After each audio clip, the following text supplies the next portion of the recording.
My father passed over into love energy 2 days ago. His passing has me writing and trying to articulate a process that often floods us suddenly with a torrent of emotions. The emotions we place under the umbrella of grief, and the umbrella presents differently for everyone. I believe grief and the emotions that arise for us individually represent the overleaves or shadows of our healing required. The word death implies to me an ending, a finality with little hope. But how can there be little hope when the majority of people in the world have faith in a God or an afterlife? But I see death as the grand shedding, the letting go of the physical vehicle and the human ego, the transition into fully encompassing love energy, often referred to as heaven. In this transcended state, there is no fear. Fear is merely a construct of the ego mind which accompanies the human experience, offering us the contrast that we seek as we navigate our path along this journey of life. As we travel, we may seek to understand the meaning and purpose, and to do this we uncover our light, our essence, which is our internal flame or connection to Source, God, love.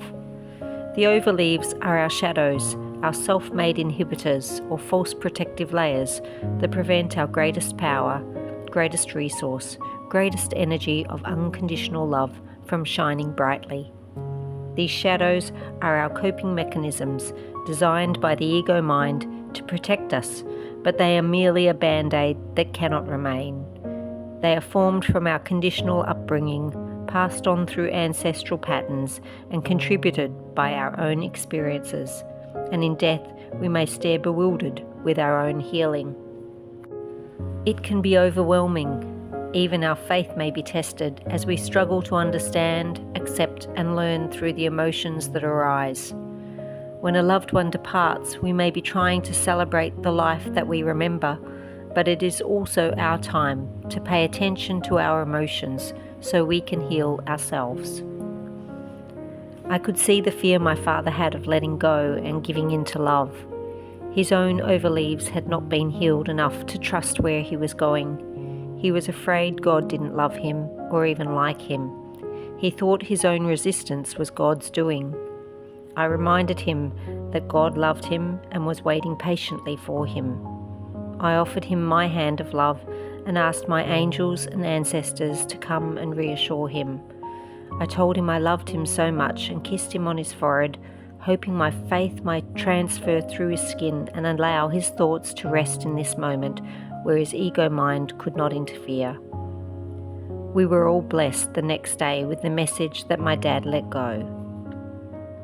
He now is the love that we all want. The same love that reveals to us when we face our individual healing. We all may be only a particle of love, but a drop of water in an ocean is no longer a drop, it is the ocean, and so the departed is now the love, the God, the divine that we worship. Our grief calls us to our personal healing so that we may shine brightly in this human experience in knowing our connection. So when our time comes, we may not have to be afraid and instead rejoice in where we are returning to.